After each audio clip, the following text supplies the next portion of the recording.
Welcome to Moments with Marianne. I'm so delighted we're spending this time here today.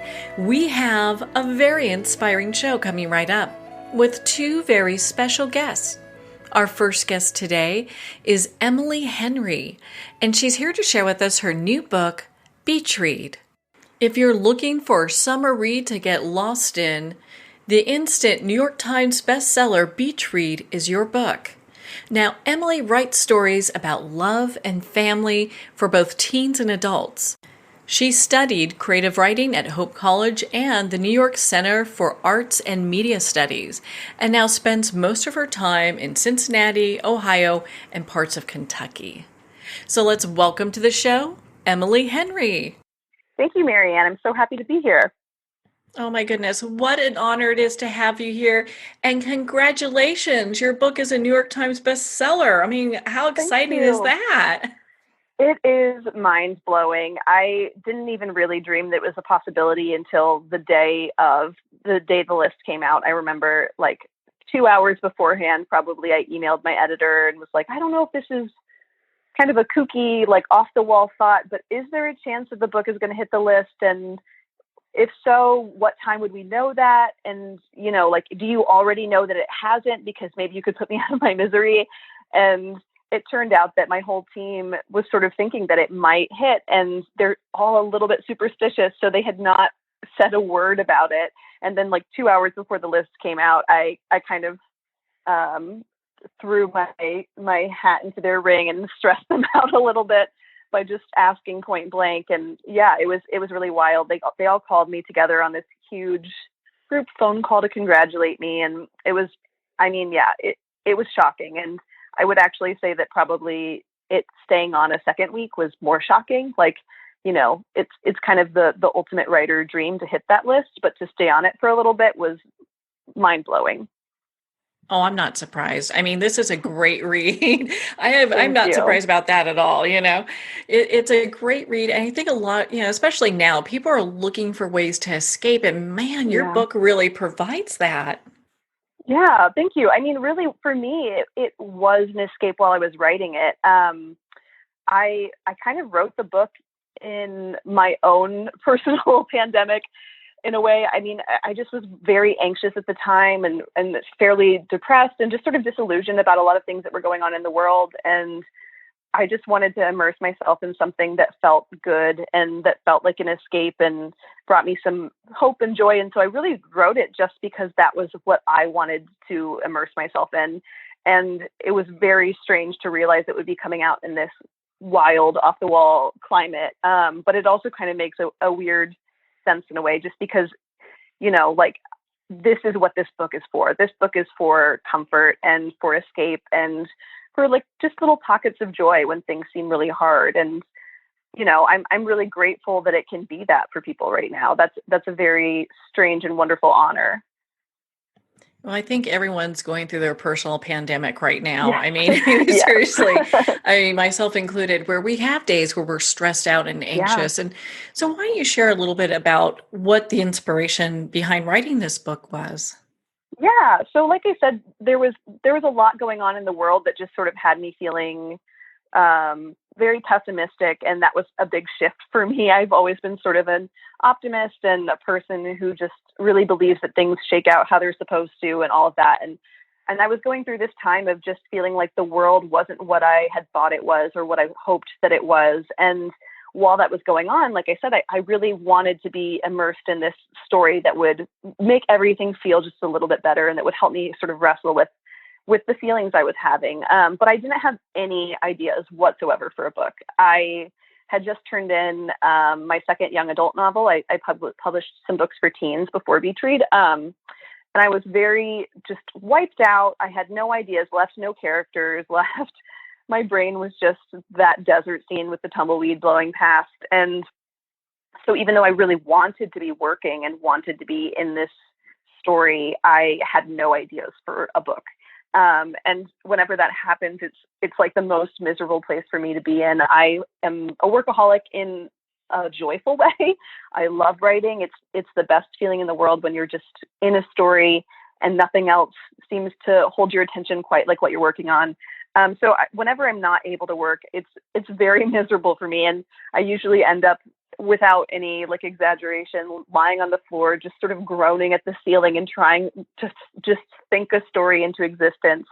And that wasn't really doing anything, because it pretty much never does. And after a couple of days of that, I just had to accept that I was sort of locked up in a way that I hadn't been before, kind of the worst case of writer's block that I'd had, just I think from sheer exhaustion, really. And at that point, I was still so desperate to be telling this beachy, warm love story. I just wanted to be in a beachy, warm love story. And I kind of just made the executive decision to write a book about a writer with writer's block and see what happened. I figured if I just started with that point that I was in, maybe the story would unlock itself. I wasn't super optimistic about that, but I'd never, tried that very meta approach. And so I basically just started with that prompt of like, this is the kind of story I want to tell, this beachy, warm love story on the shore of Lake Michigan. And the way that I'm going to find the inroad into that is by creating this character who's a writer with writer's block. So at that point, I just basically started asking myself questions like, what would give a different writer, not me, but a different writer, writer's block? And because I knew I wanted it to be a love story at its core, it only made sense to me that she would obviously be a romance writer. And the thing that would cost you your belief in writing romance, or that would block you up, would be kind of losing your belief in love. So that was really just the first kernel, and it came together far more easily than I could have imagined. Probably the easiest book I've ever written, because it was just so easy to ask myself the question of like, what obstacle would get in her way next? What would be the thing that makes it even harder to write?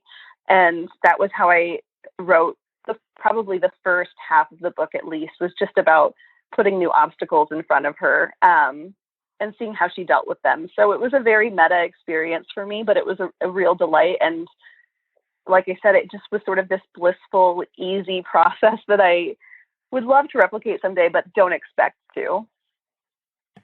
Well, I think you touched into something a lot of writers and creative people Mhm. experience, is that block. And my gosh, at the way that you wrote, it's just so captivating. Like people like, hey, I can really relate to this. I'm having this going Yeah. on in my life right now. Yeah. Yeah. I mean, I'm relieved to hear that, and I've heard that several times, and it's always sort of a relief, because I think when you make any kind of art or have any sort of project that's your passion, it can be this really solitary experience, and you know how it feels to you, and you know all of the pieces of it.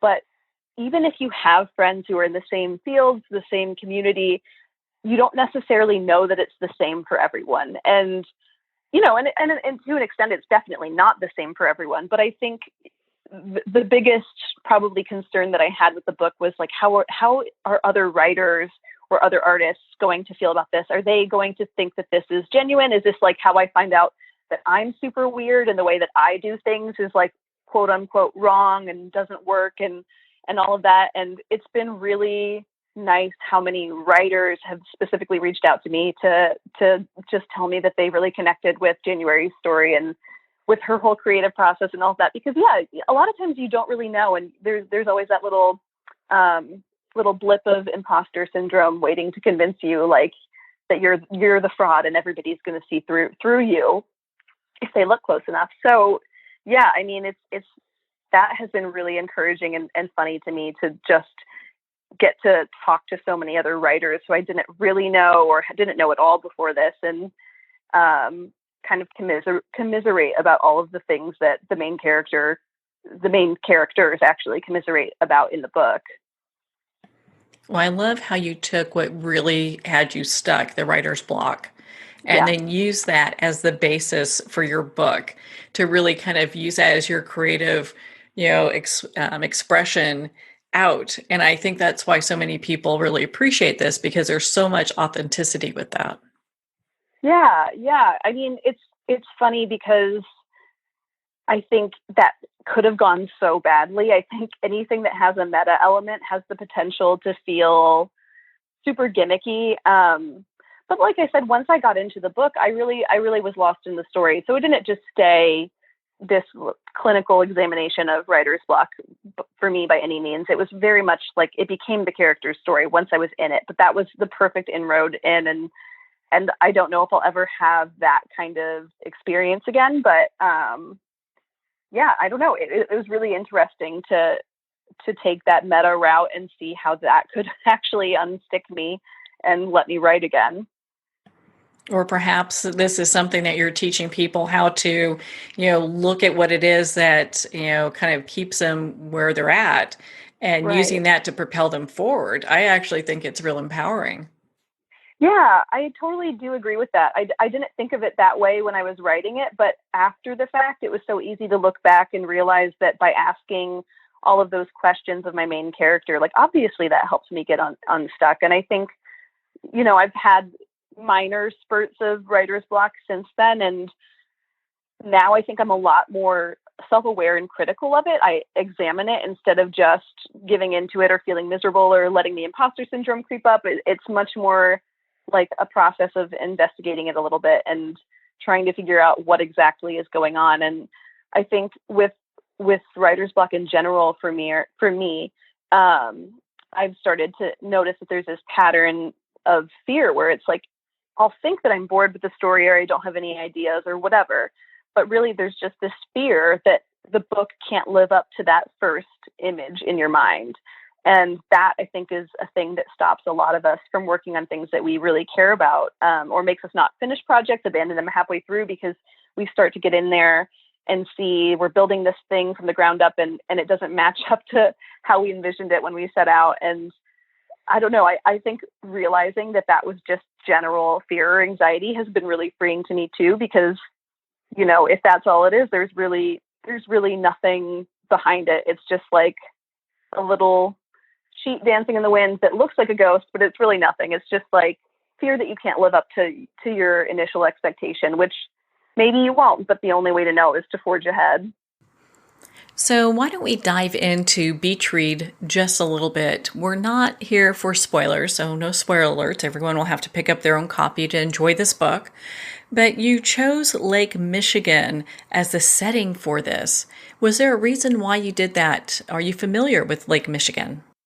Yeah, I went to college in West Michigan, on the lake. And before going to school there, I didn't really know anything about Michigan. I don't think I'd ever even been to Michigan before showing up well, I went once to visit the school, but that was the first time. And I didn't really know anything about the Great Lakes. My family is originally from the West Coast, and then I spent most of my childhood in the Midwest, but not in Michigan, and just sort of in landlocked Ohio and Kentucky. So I wasn't really familiar before college with Lake Michigan or Michigan culture. And going to school there, I absolutely fell in love with the lake. And anybody who's from Michigan has very warm, affectionate feelings towards the lake, at least as far as I've met. I've never met a Michigander who doesn't have this deep passion for Lake Michigan. And I think it's sort of because it's when you go, it feels very much like you're at the ocean. There's beach culture in these cute little towns. But it's sort of this like, it's almost a secret because it is a regional destination more so than, the Pacific Ocean or the Atlantic Ocean. People from Michigan and from Wisconsin and Chicago and whatever will go on vacation to Lake Michigan, but it's not overrun with tourists. There's a little bit of tourism, but I don't know. It's kind of the best of both worlds because it really, like I said, has this beach culture that you would be probably surprised to learn about if you're not from around the area, but it never gets quite as crowded. It feels very clean. You don't have to worry about sharks. And yeah, I don't know. And I think the other thing about Lake Michigan that's so appealing to me is the fact that Michigan, for most of the year, at least Western Michigan, is very, very cold. And it snows a lot and the lake freezes over and it really looks like this Martian landscape. You can walk out onto the frozen waves and look down to where the water is not frozen. And it's surreal and sublime and beautiful. And I don't know, it's just this place that changes so much from season to season. And I think for January's story, like the reason that it makes sense for her story to happen there is because she's going through this transformation. And, you know, even though the story largely takes place in summer, there is a scene for the end of the book where she's at the lake in winter and kind of just like coming to terms with, I think it, you know, it's really a book about coming to terms with accepting the beautiful moments in your life alongside the ugly moments. And so having this kind of wild, vicious landscape as her setting that's very beautiful but unpredictable and changes so much even just through the course of a year, it wasn't necessarily an intentional decision that would kind of mirror her own internal arc, but I think that there is a very much a reason that she needed to be there for her story. And yeah, it's just a place I love. Aside from that, like, it's just a place I love that I missed and wanted to be, and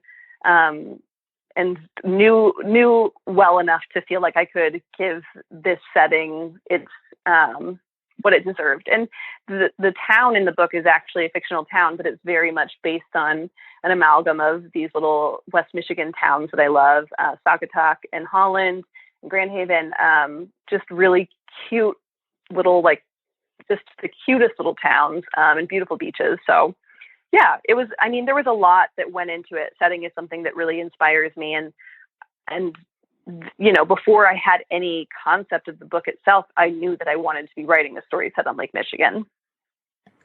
Now, when you were writing Beach Read, did you go and visit Lake Michigan either before, after, during, you know, this whole experience?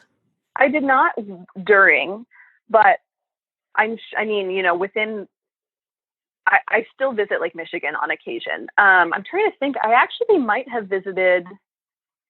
I think I actually had visited shortly before. I think the fall before, I wrote it sort of in the spring. And I think the fall before late fall, I had been up there to do a reading at my alma mater. So yeah, I do try to get up there still semi-regularly. But I didn't necessarily need to be there, especially because it was a fictional town. I was able to just draw from some of my favorite places and kind of build the town up around those places. So, why don't you share a little bit with us what your writing process was like when you were writing Beach Read? I mean, did you have like certain times during the day, or is it just whenever you could?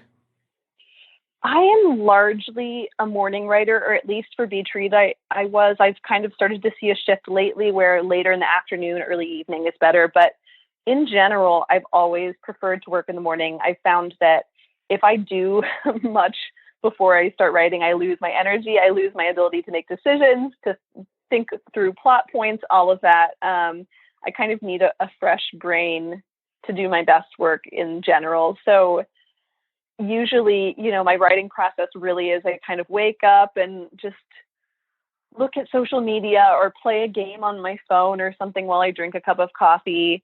And then, you know, the fear sort of builds, this dread of what am I going to work on today? Is it going to go well? All of that, like just the fear of getting into the project. And then eventually I just pull the plug and I do it.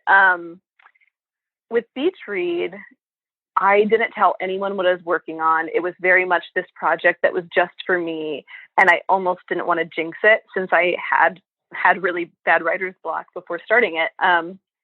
So my husband knew I was working on something, but I didn't tell him what, and he knew better than to ask questions. And I wrote it very quickly. In general, I tend to draft very quickly and then revise fairly slowly. But I think I wrote the first draft in 3 or 4 weeks. Just rapid fire, very bad draft, very bare bones.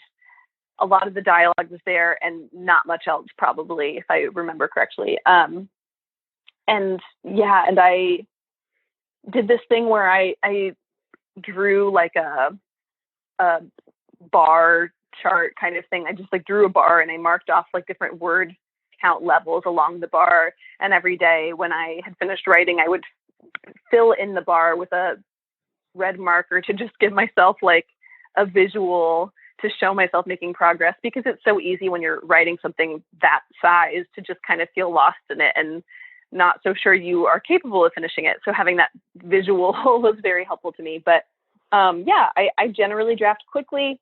I don't really correct things as I go along. If I realize later in the book that a character needs to live somewhere else or have a different name for whatever reason or different job, anything like that, I usually just make comments in the document and I keep going. And when I'm finished, I'll go back and revisit everything. So yeah, it was a blissful, quick writing experience. And then I think, like I said, at the time I was publishing books for teens, and I didn't really know if this book was going to be something that anybody would ever want to read. And no one knew about it, so I didn't owe it to anyone. Nobody was waiting for it. And I set it aside for, I think, at least a year, probably a year and a half before I opened it back up and started reading it. It was like, I think this is actually pretty good. And at that point, the new wave of rom-coms in publishing had sort of started to build back up. And so it seemed like a much more viable book than it had when I actually wrote it. And so I started doing my own edits. And after a couple more weeks of working on it, I sent it to my agent at the time, who's since retired and I'm with a new agent. But she kind of went through some edits with me. And yeah, it was just kind of a long, drawn out process because I didn't even know if the book was a book, which, you know, every time I write a book, that's sort of how it feels. But especially for this one, it was like, I don't know if anybody wants to read this, even though this is exactly what I wanted to be writing. Well, I love how in Beach Reads you also touch on parts of the publishing industry where there's a kind of a little bit of an angst in regards to different types of publishing that's done. And it's very interesting how some authors are feeling one way or another way in regards to different types of genre. Yeah. I mean, coming from the world of young adult, I think that there's a really similar kind of condescension to young adult and to romance, to both those genres. Both those genres are dominated by women authors primarily, and we have largely female readerships. And because of that, there's a lot of, I don't know, there's just a lot of ways that people look down on the genres and malign them.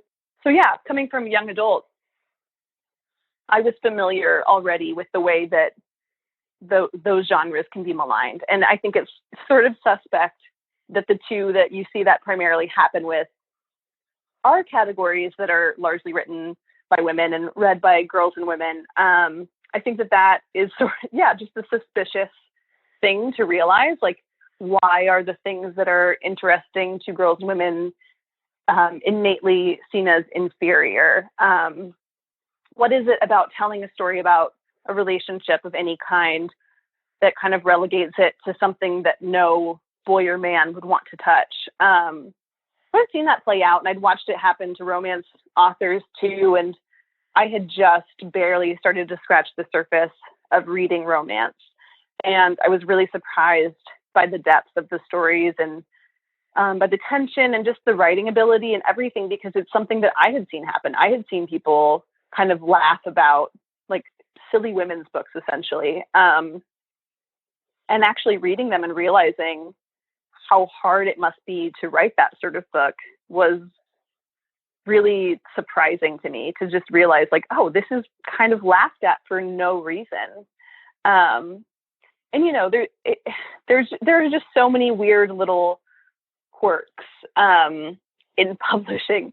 The conversation that happens between the two main characters about women's fiction is perhaps obviously a conversation that happens between a lot of authors. And there's this weird thing about the women's fiction category, which is, on the one hand, it's great because somebody who wants to read a certain kind of book can go straight to that shelf in the bookstore and pick it up. And I will admit that when I'm in a bookstore, I look for the women's fiction section. That's something that I know this will be books largely written by women about women. But the strange other side of the coin is, why would that be called women's fiction when men's fiction isn't a thing? Like, why would we say if a book's written by a man, anyone can read it? If a book's about men, anyone can read it. But if it's written by a woman about women, and there's a love story especially in it, or an examination of sisterhood or motherhood or anything like that, we're going to put it off in a separate category because men won't want to read that. And I don't think that that's true. I think that that's socialized a bit for people to think that way. I don't think my husband had like basically ever even seen a rom-com before he met me. And now he loves them, and he reads all my books and loves my books, and he reads a lot of my friends' books. And yeah, it's a great disservice, I think, to everyone to just say that this whole gigantic shelf of books is only for half of the world. It just doesn't really make any sense. And like I said, I have kind of battling feelings about it because it's where I go. It's where I go when I'm in a bookstore. It makes it easy for me to look for a certain kind of book. But on the other hand, it does feel a little bit insulting to just know that there are people who won't read your book because of who you are and who your main character is. I mean, I think actually of my dentist. I was at my dentist who's fairly new to me, and he asked what I wrote, and I told him I write young adult novels and women's fiction. And he laughed and said, I guess I won't be reading any of your books. And first of all, I will say I'm glad for my dentist to not read my books. That's not something I'm looking for in a dentist, is someone who's reading my books. But it's also just kind of a funny thing to be like, why was he so comfortable saying that to me? Like, why? It strikes me as odd. And there's a conversation in the book as well that was pulled from real life, where January talks about how she was talking to one of her male writer friends and said what she wrote or what she worked on, what she was working on. And he said, whatever pays the bills, right? And that was an experience I had after I sold my first book for teens. I was talking to a friend of a friend, like very excited I'd finally sold a book. And he asked what it was about. And I told him, and he said, whatever sells the bills or whatever pays the bills, right? And it was this weird moment where I was so shocked that I kind of just nodded along and didn't challenge the idea. But later, I just thought to myself, why does he think that I don't care about what I do? Why does he think that that's silly? He hasn't read the book. I don't know. I mean, it's all marketing tool. It's all marketing tools. There's literary fiction as a category, as a genre. It's sort of silly too, because it's just saying this book is really well written. There's a lot that goes on, which is probably helpful from a reader's standpoint, but seems very strange from a writer's standpoint. Well, I appreciate you sharing that with us, because I think a lot of times writers get this kind of feedback. And so it's nice to be able to hear, it's like, gosh, here you are, your book's a New York Times bestseller.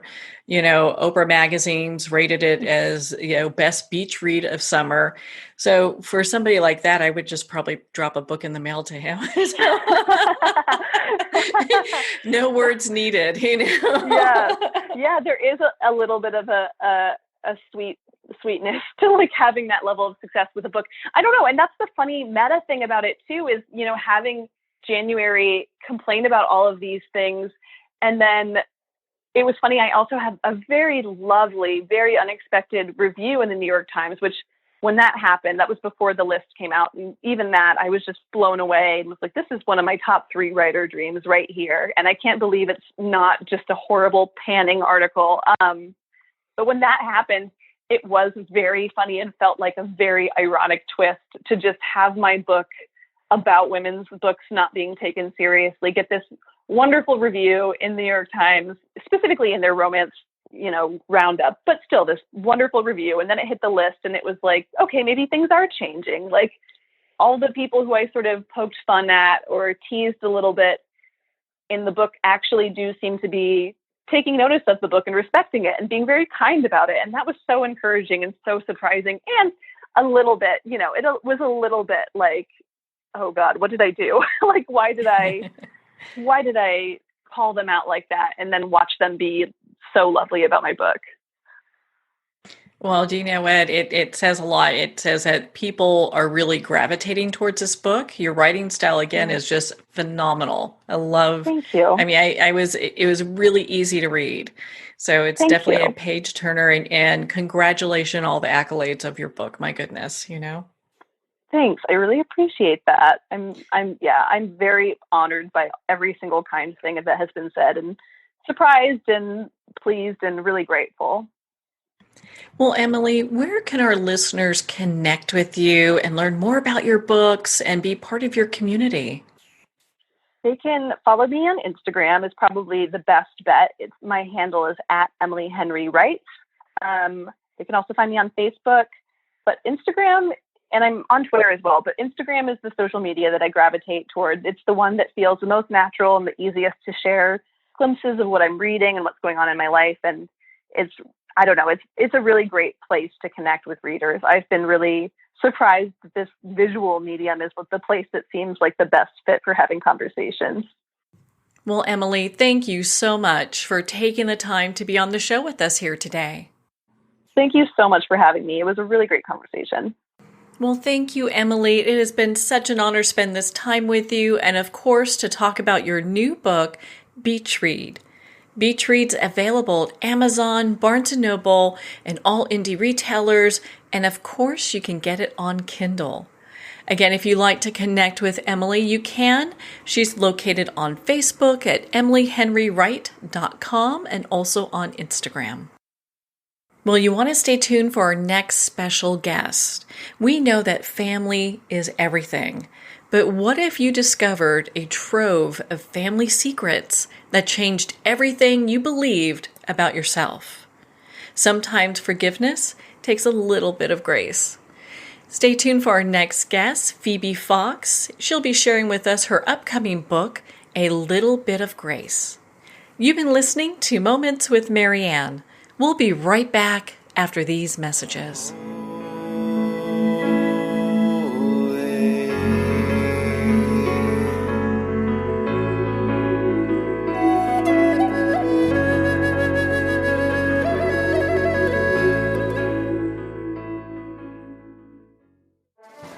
Internationally recognized and award-winning author Judy Goodman works and teaches outside the box of limited thinking. Working with people from every walk of life, her goal is to empower you to be the best you can be, no matter what the challenge is. Born with the gift of seeing beyond our normal vision, she has an extraordinary gift of working with every challenge. Teaching beyond conventional wisdom, her work is described as life-changing. Visit judygoodman.com. That's judygoodman.com.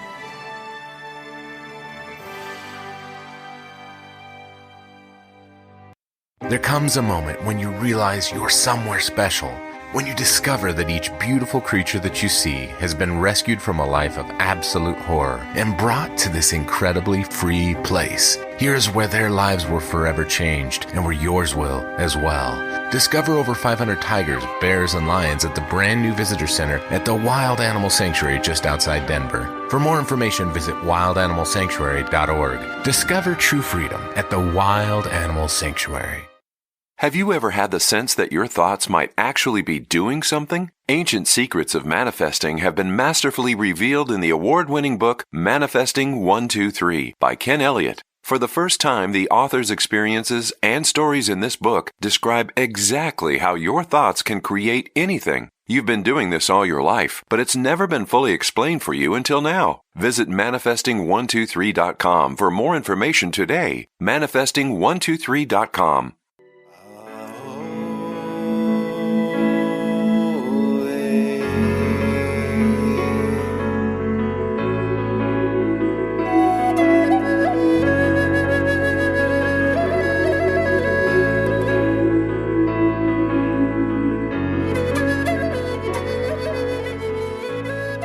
Welcome back to Moments with Marianne. We're here today with our next special guest, Phoebe Fox, and she's here to share with us her upcoming book, A Little Bit of Grace. Now, we know that family secrets can unravel everything we believe about ourselves. Phoebe is here to share with us how a little bit of grace can go a long way. Now, Phoebe's been a contributor and regular columnist for a number of national, regional, and local publications, including the Huffington Post, Elite Daily, and She Knows. As a former actor on stage and screen, Phoebe has been dangled from wires as a mall fairy and was accidentally given a concussion from a blank gun. She also hosted a short-lived game show. She's been a relationship columnist, a movie, theater, and book reviewer, and a radio personality. So let's welcome to the show, Phoebe Fox. Thank you so much for having me, Marianne. I'm so happy to be here. What an honor it is to have you here. My goodness, I heard about this book and had to have you on the show. Everyone is talking about your book. As an author, you have to be so excited. Thank you. I am, especially because this one had a really long journey to publication. So it's really nice. It comes out August 11th, and gosh, we're in the last month countdown, and I can't believe it's finally happening. Oh my goodness. Before you know it, it'll be here, right? Yeah. Well, Before I know it, 13 years after I started it. Oh, we're going to dive into that journey. But let's talk about the book's journey. Let's talk about your inspiration for this. Like, what inspired you to write this book? Oh, it's sort of tied to the journey it had because this was the first. So I've written from the time I was a kid, from the time I knew how to write, like most writers, but I didn't know I could do it, full length fiction and be a published author. So I did a variety of things. I was an actor, I was a journalist. And then about, I guess, 13 or 14 years ago, I thought, well, I'm going to try a full length fiction, and sat down and wrote a really bad version of this book.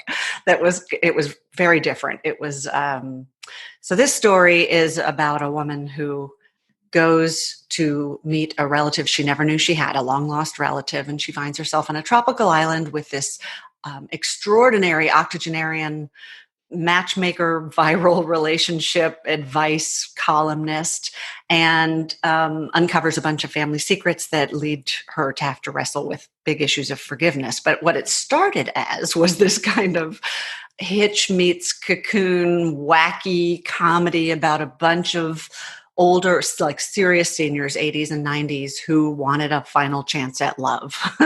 And it wasn't that the premise was awful, it was that my writing was awful. So I probably rewrote it, I don't know how many times, 4 or 5, and then it just wasn't coming together. So I put it in a drawer and I worked on some other stories, and I had 4 books published. And then I just couldn't get some of these characters out of my head. So I went back and revisited them, and then it turned into this story. What inspired this one was a couple of things. I had a real Aunt Millie who my mom took care of. She was my great aunt, and my mom loved her, and I didn't know her that well, but when she came, my mom went and got her from Ohio and brought her to live near us so she could take care of her.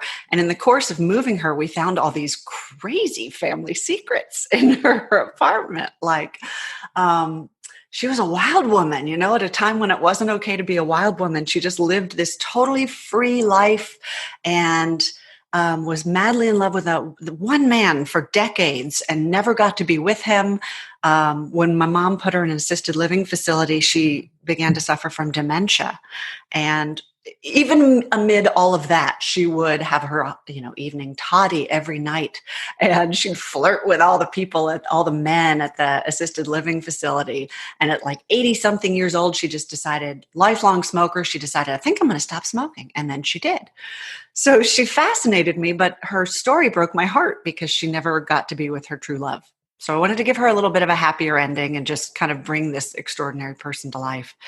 And then I was also in a personal place, like a lot of us, about 4 or 5 years ago, where there was some family stuff going on and some world stuff going on. And it felt very challenging to deal with some themes of forgiveness and rage. And I write to work stuff like that out. It's like my therapy. So I kind of brought all that into the story. And that's when it finally came to life. And I found the story that it is now. It sounds like such a journey. And you know what? It's interesting. Most authors that I talk to, when they talk about their first draft, most of them go, gosh, it was pretty god awful. And then we go back through and we change it and change it and change it until it gets to a point where it's really this book that really flows. Yeah, I think it's a combination of having to find the story, what it wants to be, especially if you're not an outliner, which I'm not. I sort of let the story and the characters guide where I'm going, and I have a vague idea of what I want to explore and the shape I think it'll take. But also, especially when we're first starting out, writing is, we all read, so we're all like, hey, I'm going to write too because I love books. I know how they go. And then you realize, oh my God, it's a really complex skill. And you're very bad at it until you learn that skill. Like anything, you wouldn't pick up a violin and try to play it. You have to be really bad at it for a while and practice. So I think that's why so many authors who become published still have those embarrassing books in the drawer. I just pulled mine out. Most people leave them where they are. And I'm like, I cannot leave it. Millie just really wanted to be in the book. So I gave her that. Well, I love that because there's this real deep inspiration for this book to come forward. And I'm so glad you wrote this book. What an excellent read. And I'd Thank love you. for you to, oh yeah, my goodness. I'd love for you to share with our listeners, I mean, just a little bit about your writing process. I mean, what was that like, going back and forth? I mean, do you have like certain time during the day that you write? What does that look like? Well, every writer's different. I do think the one constant for most of us is that you have to have some sort of a routine. A lot of, especially newer authors, we wait for the muse to come and kiss us. And I read a quote, I wish I could remember who said it, to the effect of, she will, but only if she knows where to find you. And so you have to be at a certain place in a regular way so that you sort of train that like any other muscle. It almost becomes habit. You sit down at your computer or with your notebook at this time on these days, and it doesn't necessarily have to be every day. It's not for me. I write every weekday morning. And during that time, you write, and you might write really bad stuff. I keep coming back to that. Like, I want everyone to know that, especially if you want to write, the thing you read has been through so many drafts probably, and it probably started off really bad. Like it's a process. And there's another famous quote, writing is rewriting. And it really is. You have to find the story and you have to really develop it and finesse it. So once I get it on the page, which is kind of okay, I'm going to be slightly gross here. There's a beautiful book by Brenda Euland called If You Want to Write. And it's a book about creativity. Specifically writing, but it's applicable to all creatives. And she says that your first draft, you should just vomit it up on the page. And I love that advice because I tend to, like a lot of authors, I tend to try to edit and critique as I go. And it really shuts down the creative part of you. If it's like having an editor hanging over your shoulder going, well, that's just terrible. Well, of course it's terrible. I have to do that so that I can make it better when you come into the room, editor.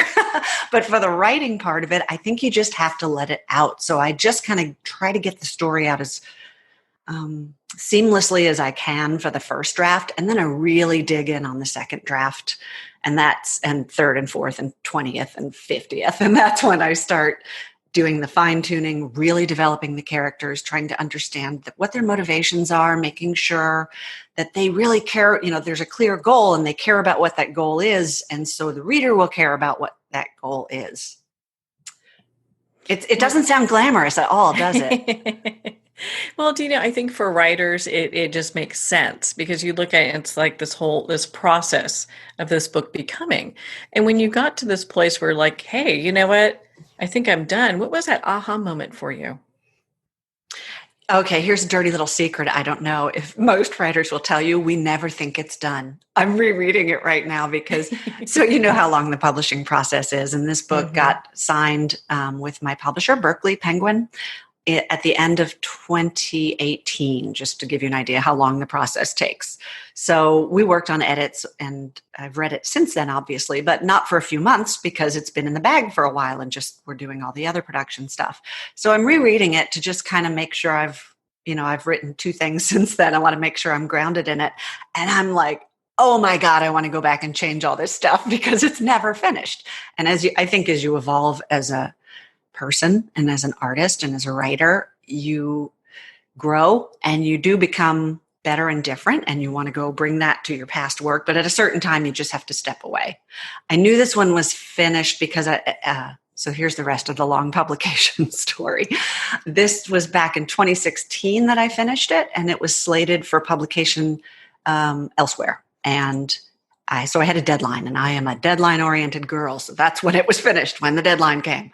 But I had, for personal reasons, I decided not to publish it with that publisher and pulled it back from them and then started all over again to find another publisher. So this one has actually been written for almost 5 years. That's why I'm so eager to get it out. I really love it. And I have been I think it's a good one for right now. I hope it's a good one for right now because as much as it deals with some really difficult things that are Well, first of all, I think it's stuff a lot of us are dealing with right now. I think a lot of us are maybe feeling some rage and anger that we don't quite know what to do with, especially for someone like me, which I always think, well, I'm not an angry person. Well, turns out I am. We all are.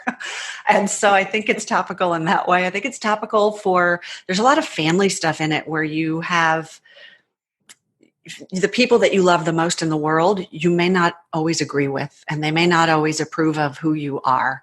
And that's hard. And so that's a main theme in the book. I think that's really topical, but it's also very filled with hope and love and forgiveness. And I think those are topical. And then, of course, the best part to me is it's set on this gorgeous tropical island in Florida that I invented, but it's kind of an amalgam of real places where I used to live, Fort Myers and a little island off the coast of that part of Florida called Pine Island. And so if nothing else, it's a virtual vacation when none of us can probably take a vacation. I love that because it's so true. I think, we're dealing with family issues. We're kind of stuck in our four walls, it's in some way, shape, or form with our family members. And so, tensions are probably running a little high. And between learning maybe a new perspective on dealing with that or assessing, just where we're at, we can also have this really delicious escape as well. Yeah. And gosh, I think we could all use that right now on a lot of levels. But yeah, it seems like more than ever, we've got all these sort of family frictions as a result of not just the quarantine, but, the kind of, I don't know, we're a very polarized world right now, and that can be hard within a family. Everyone has someone who keeps a family secrets. When you were uncovering your own Aunt Millie's family secrets, what was that like? They weren't so much family secrets as just, and I don't even know if they were secrets. It was just, I had seen Millie in this one light. She was my mom's elderly aunt whom she adored, and I didn't know her very well, but when, she was beginning to suffer from dementia when I met her. So she was just kind of sweet, funny, wacky person, and I enjoyed her, but I didn't know her very well. And then, my mom was telling me about this whole life she had lived, and that was fascinating to me, especially as younger people. And I was probably in my early 20s then. I think we think that the older generation, I don't know, we kind of like you never think your parents existed before they were your parents. Mm-hmm. I think we forget that people have these rich, full lives. And in some cases, they are extraordinary. And Millie never married. She never had children. But I just found it fascinating that in a time when it probably wasn't okay to live life on your own terms as a single woman, she was doing it kind of unapologetically. So I really loved that about discovering that about her, but also bringing that into my Millie character, who didn't really come to life until I made that a big part of who she became. I love that. Did you have difficulty writing about her experiences, or was it all just kind of just flowed when you were doing that process? I did have difficulty at first because I didn't want to use her exact experiences, and I don't think I knew what the fictional Millie's experiences were. And then I met, so Millie's an amalgam of a few people, and then I met a woman whose life experience closely mirrors Millie, and there's a big reveal in the storyline, so I don't want to say any more than that. But that really brought her to life for me. Once I understood what the secret was and her reason for having to keep it and what happened to her and the family, she was so easy to write. Between that story and my Millie's personality, the real Millie's personality. And then this sounds crazy.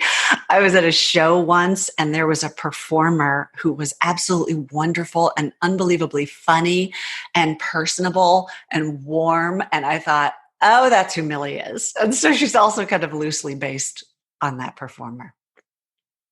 I absolutely love that. Oh my goodness. You look at all this and it's just like, wow, how amazing, because you really intertwine such a phenomenal character and storyline as well. And so Thanks. Let's talk about the protagonist a little bit, Grace. Is she based off anybody? Grace is the me I could have been in some ways. She's also, she was hard to write because she's not me in many ways. She's kind of a good girl. She is family is everything for her as it is for me.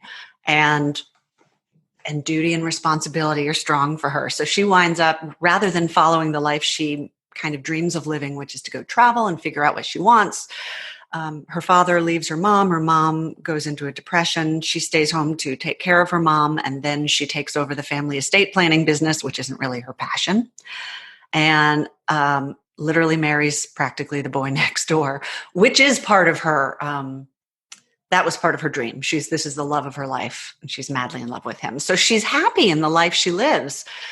But I think she doesn't realize how much of herself she's marginalized and compartmentalized until she meets Millie, who just lives totally out loud and really joyfully. And she's a complete free spirit and manages to infuse Grace with some of that. So in the course of the story, Grace begins to question things I don't think she questioned. I guess that's the core of her, that she always, this is what you do. This is family. She grew up in a small town in Missouri, and this is the family business. And these are the things you do. And this opens up her world a little bit, even while it undermines a lot of what she believed about her family. So she has to find a way to reconcile she loves them deeply. So she's got to reconcile that with all these realizations about it's okay for her to maybe figure out what she wants. And in the middle of all this, which sounds super heavy, it's actually a very humorous story. I probably should have said that earlier. Humor is one of the ways I deal with, everything. Especially hard things. And so that's a really prominent feature of the story. So we've got Grace and Aunt Millie, and then you talked about also, this place that you created, Cypress Key, the island that's kind of loosely based off of some places you visited in Pine Island.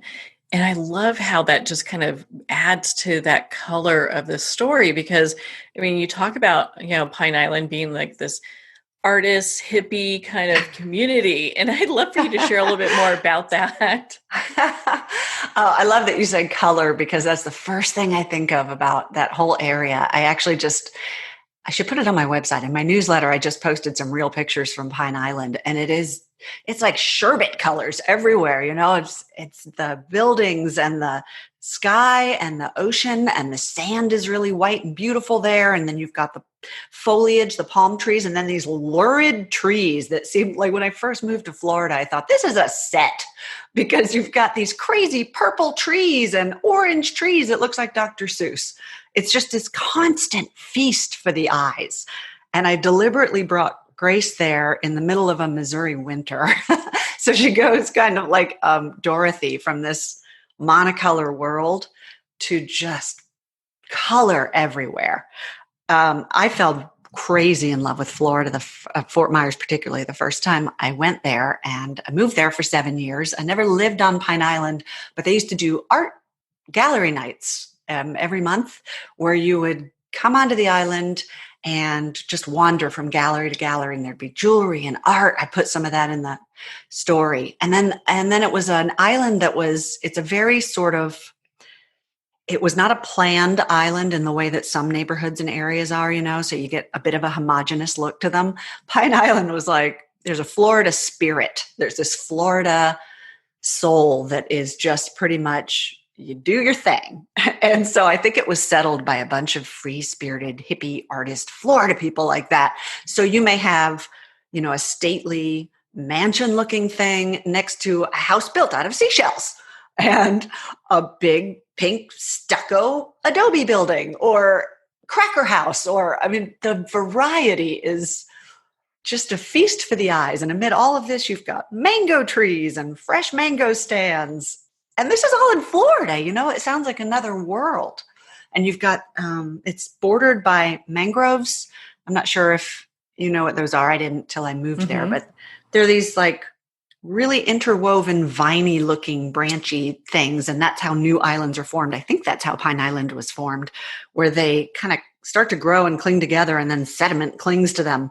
And little by little, the island grows on that, but the edges are always mangroved up. So it's kind of gothic looking and otherworldly. It's just a feast for every sense. Everything smells like gardenia and orange blossom and ocean. Oh, that sounds perfect. I think anyone that's been to Florida, it does feel like a movie set, you know? It's its Mhm. own little world, you know? Parts of it, yeah. And especially the islandy or the farther flung parts of it, it just has its own spirit to it. And it's part of, I think, what makes Florida so unique and often the butt of the Florida jokes because it's quirky, but it's quirky in what I find to be really interesting, cool ways. So, what inspires you now to write? Because now that a little bit of grace, I mean, it's been a project that's taken up a lot of your, like mind, body, soul for so many years. What are you working on now? That is an excellent question. I finished another story that's also going to come out with Berkeley next year called The Way We Weren't, which is a little bit, it's not quite as light as A Little Bit of Grace. It's about a woman who has a difficult miscarriage that kind of causes her to question her decades long marriage, and she flees sort of in a miniature nervous breakdown. And an old bitter hermit who lives at the beach in Florida who finds her passed out on the sand behind his house. And they begin this unlikely partnership that winds up with both of them having to face some pretty dark family secrets they both have. Big on family secrets. And they also have to find a way to help each other heal. That one was harder to write, and it also took a long time, but it meant a lot to me. And then I wasn't sort of, I have to, as I said, the way stories start for me is not like I think of characters or I think of a plot. I literally have a thing I want to work through, like this thorny personal thing I'm thinking about. With Grace, it was forgiveness and anger and what you do with those things. And it was a bit of that for The Way We Weren't also. Those are actually themes I work with a lot. And so I've just started working on one I'd put away for a while that I don't quite know what it's going to turn into yet, but it's similar. A woman comes back to her hometown that she hasn't been to in 15 years and left under very unpleasant circumstances for the funeral of her stepfather. And go figure, family secrets are revealed. And there's just a whole bunch of family dynamic stuff that happens in that one. But I also, I'm going to put this in air quotes you can't see. My day job is as a book editor. Lucky enough to work with books all the time. And I just released a nonfiction book for that called Intuitive Editing, Creative and Practical Ways to Revise Your Own Writing. So I've had my head for such a long time in this factual nonfiction how-to mindset that it's funny to jump back to fiction now and get back in that storyteller's mindset where I think it's a little looser, freer, more creative. And I know exactly what I want to say in a nonfiction. In a fiction, I'm kind of finding my way as I go. And so I'm exploring it. And it's, my husband thinks this sounds somewhat mentally questionable, but I always tell him that I don't know what's going to happen. They just come on stage and I just watch and see what's going to happen to them. That's a common thing you hear with fiction writers where they tell about how the characters really have a life of their own and they have no idea what the characters are going to do the next day. It sounds super weird, doesn't it? But it's true. Sense, though, yeah. Yeah. And I think that's half the fun of it. I do know authors. So there's a truism among authors that you're either a pantser or a plotter. And plotter's just what it sounds like. You outline it in advance and you fairly closely adhere to that. And a pantser is someone who does it by the seat of their pants. And it winds up in a whole bunch of, for me anyway, unusable words. For every 85,000 word novel I write, I've probably got about 30 to 50,000 words that got cut because it was me finding my way. So it's a very inefficient way to write, but to me, it's also the fun and creative way to write because I always say if it's like going on a road trip and you have every route mapped out and every stop mapped out and how long you're going to stay there, and you can get there that way, but it doesn't have a lot of the joy of travel versus getting in the car and going, okay, I know I want to end up in California, but I don't know how I'm going to get there. We'll see. And to me, that's a lot more fun. Yeah, you have such a great way of writing. I'm sure people, when they pick up your book, they're just like, oh my gosh, they dive right into it like I did. Oh, And they thanks. really you just feel captivated by it. And I have to ask, for our listeners and our readers, what message do you want them to take away from A Little Bit of Grace? Oh, I love that question so much, Marianne. Wow, I think authors always want readers to take something away, and the beauty of art is they'll take what they take. But what I think is in my heart is that, first of all, I would like them to realize that you can be true to yourself and continue to love yourself, even when the people you love may not fully accept who you are. And just to know who you are and own it and not be ashamed of that and just live the life you want to live. I've been obsessed lately with I bet you know this list. It's the top 5 regrets of the dying, assembled by a palliative care worker. Have you heard of this? Yes, I have. That's actually a great book. Oh my gosh, it's beautiful. And I have the list of just the 5 things printed out. And one of them is, I wish I'd had the courage to be true to myself. These are the 5 things she says she has heard over decades in palliative care from people on their deathbed. And that really hit me hard. I think a lot of us, this is part of the inspiration of Grace too, is this, it's admirable to feel a sense of responsibility to the people that you love and to want to live up to, what is expected of you in many ways: your duty, your responsibility, your love for other people, your legacy, your family legacy. All that's powerful. But I also think, so what can sometimes get lost is the courage to be true to who you are. Like, one of the most basic ways I think about that is with creativity itself. I think it's a human instinct and we're all born with it. We play make-believe, we color, we do art, we write as kids. And then for whatever reason, so often something tells us to stop doing that, whether it's shame or embarrassment or, put away that childish thing, or a message from outside or an internal message. Somebody laughed at something you did, who knows? And so we shut that part of ourselves off, and you meet people who say, oh yeah, I'm not creative at all. And I'm like, of course you are. We all are. Do you cook? Do you love to garden? Everything it's human. It's how we express ourselves as humans. So I kind of hope people take that away from it. And also, just one of the themes I was really working with in this was how to forgive things that feel unforgivable from people that you love. And I hope that that's something readers take from it, especially right now. I feel like that would be comforting in the current world. Yeah, definitely with the current climate we have. Well, Phoebe, where can our listeners connect with you and learn about your books and be part of your community? Probably the best place is to go just to my website, for starters, phoebefoxauthor.com. And on there are all my social media links, but mostly everywhere: Instagram, Facebook, Twitter. It's Phoebe Fox Author, so you can find me that way. Well, Phoebe, thank you so much for taking the time to be on the show with us here today. Marianne, I really enjoyed talking to you. Thank you so much for hosting me. Well, thank you, Phoebe. It has been such an honor to spend this time with you, and of course, to talk about your upcoming book, A Little Bit of Grace. A Little Bit of Grace is available for pre-order.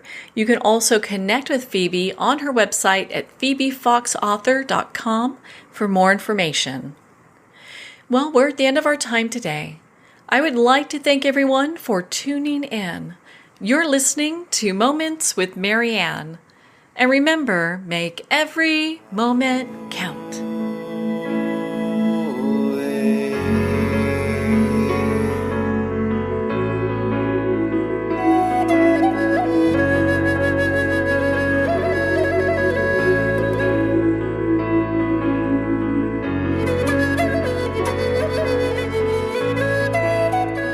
In a single moment, your life can change. Moments with Marianne is a transformative hour that covers an endless array of topics with the best of the best. Her guests are leaders in their fields, ranging from inspirational authors, top industry leaders, and business and spiritual entrepreneurs. Each guest is gifted and a true visionary. A recognized leader in her own work, and while teaching others to develop, refocus, and grow, Marianne will bring the best guest and sometimes a special surprise. Don't miss this. You never know just which moment will change your life forever. Moments with Marianne airs every Sunday, Monday, Thursday, and Friday at 8 p.m. Eastern and 5 p.m. Pacific Time. Make sure to tune in and visit momentswithmarianne.com for more information.